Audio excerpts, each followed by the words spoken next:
If I told you that there was a wrestling show once in which punches were banned, Randy Orton's RKO was banned, and even the superstar's theme song lyrics were censored, you would tell me that I have way too much imagination.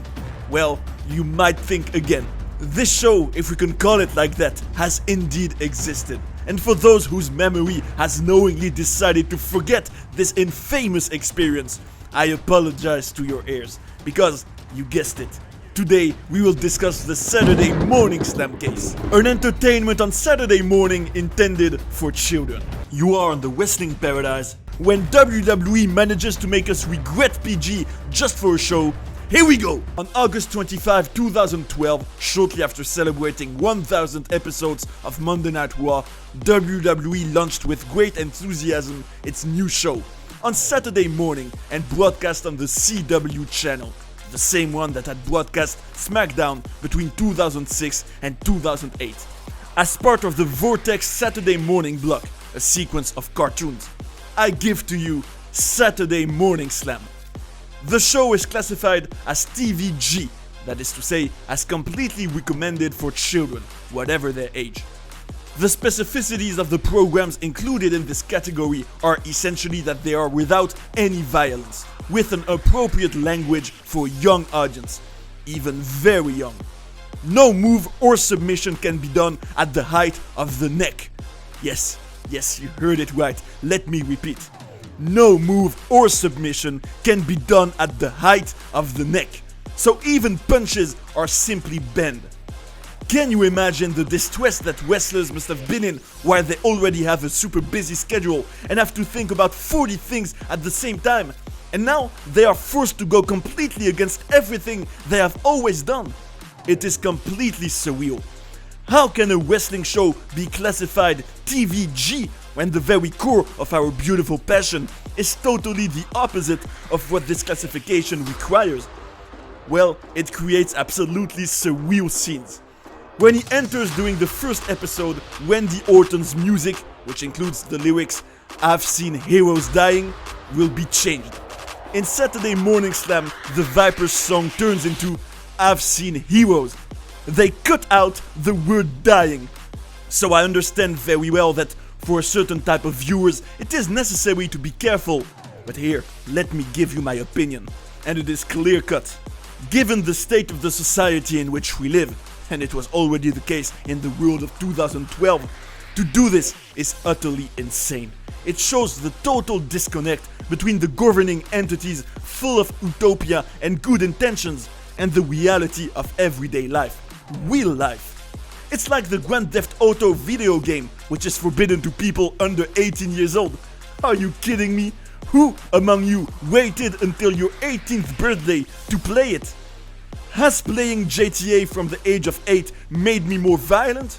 No, and quite the contrary, it has brought me much more than the other way around. What also annoys me is that WWE are not into details in general. And again, I'm being nice. And it drives me crazy very often besides, because I love details, subtleties. And with them, well, it's the other way around. There was only Bray Wyatt's universe that managed to satisfy me at that level. On the other hand, WWE, when it comes to money, all the details are taken care of with a big attention. No question of taking the slightest risk of ruining the relationships with the channel and the governing bodies. The catastrophe Saturday Morning Slam does not end there, because in a match between Randy Orton and Damien Sandow, it is even the RKO of the Viper that was simply censored. Now you're going to tell me, no, Johnny, you're kidding us, we can't go that low. Well, when Orton goes for his finisher, the camera does a close-up on the poor commentator Josh Matthews, accompanied by Booker T. Booker T, oh Booker T, how could you end up in there? Not that Booker T, not after everything you've done. And after that, the camera returns to Randy Orton, who is pinning the one who wanted to educate the ignorant mass. We will note that the commentators were therefore Josh Matthews, accompanied by a guest every week. It could be Booker T, as said before, but also Dolph Ziggler, The Miz, Santino Marella, just to name a few. The ladders tried to be fun and light, and it was more or less successful. but less than more, honestly. Now, can you guess who was the general manager of the show? Here we go. I give you 3 options: Mick Foley, Daniel Bryan, and Teddy Long. Okay, suspense. It was Mick Foley. Yes, the legend of hardcore, the violent superstar, was in charge of this show. As for the production, it was very colorful. The logo of the show was green, a multicolored cartoon effect was used to present the matches, and the addition of noises by Kevin Dunn in his truck was really all over the place. Of course. In general, the shows lasted between 20 and 22 minutes, with 2 matches and vignettes of superstars telling childish stories. On the other hand, what was great given the target audience is that there were sometimes prevention messages, like John Cena who told children to have a good lifestyle.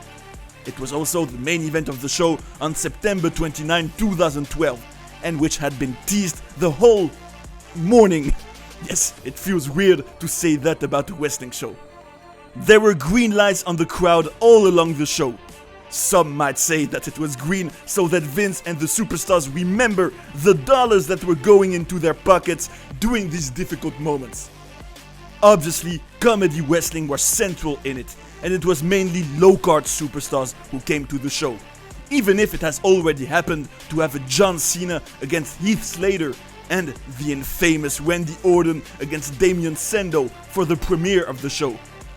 Needless to say, the babyface always won, of course, otherwise it's not funny, is it? Very little suspense in Saturday Morning Slam.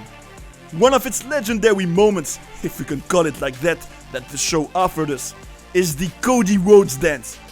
That's typically what I absolutely hate. It's interesting to take a look at the official WWE press release just before the launch of their new gem. WWE Saturday Morning Slam packs the riveting in-ring action, the larger-than-life WWE superstars, and the WWE's entertaining brand extensions into the fastest, most energy-filled half hour on television. WWE superstar profiles, behind-the-scenes footage, and an exclusive WWE match every week will all combine to make WWE Saturday Morning Slam the perfect destination for the youngest viewers in the WWE universe. The show will also include highlights from WWE's Be a Star anti-bullying campaign and other community initiatives. Moreover, in November 2012, a new character was even making his big debut on the show. I give you El Local. In reality, it was Ricardo Rodriguez, Alberto Del Rio's personal announcer, which shows how much they were going to look in the depths of the roster for this show. Although I love Ricardo. One thing that was, on the other hand, great about it, always taking into consideration that it was really aimed at very young viewers, is that WWE broadcast images from the past, such as, for example, pieces from matches of Lex Luger or Randy Savage. It enabled young fans to get acquainted with other eras. Well, all of that is awesome, yay! But you're going to ask me what happened to Saturday Morning Slam since it no longer is around today. I'm afraid I have some bad news. Get your tissues and be ready. On May 11, 2013, and less than a year after its premiere, and after 37 small episodes, Saturday Morning Slam was suddenly stopped. They simply stopped the recordings overnight. Stop, time out, bye bye. The reason? Apparently, despite more than acceptable ratings given the broadcast time slot, the channel wanted a show that was more like NBA Inside. The channel wanted more creative control, not agreeing with the overall presentation of the show. But we know how Vince is. These people didn't understand who they were dealing with. However, WWE initially defended itself by saying that the termination of the program in May 2013 was completely normal, and that if the negotiations were successful, the show could return in August. Well, we know the rest. It should also be noted that at the moment when I am recording this video, and despite the fact that it was announced it was coming on the WWE network at the end of 2014, the show is still nowhere to be found on the platform. So now the question is, could a show like Saturday Morning Slam happen again in our time? Well, I have a bad one for you, but a children's show called WWE Tall vs. Small was discussed internally a few months ago. Fortunately, we don't seem to be heading for a wrestling show, but more for a game, which would already make more sense. Yes, we're saved, but between you and me, I still have a hard time understanding how they could have gone so far back then. If the usual product was for adults, then yes, it would have made sense. But with an already extremely childish content, it didn't have any sense to me. This show really reminded me of an animated version of the WWE magazine. Very colorful, very light, nothing very deep, and in my opinion, it was very good in a magazine. It had to stay that way. And you folks, what do you think about such a concept? Do you find that rather relevant, or do you, like me, think it is awful and that it has no place in the wrestling universe? Tell us in the comments, hit the like button on your way, and on the way back, remember to subscribe if you haven't already. Take care, my friends, and see you soon on the Wrestling Paradise. We can say that this topic raises a lot of questions. I hope you had a good time watching this video, and I invite you to stay in the paradise of wrestling to look at some other ones. See you right away. And that's the bottom line, 'cause Stone Cold said so. What?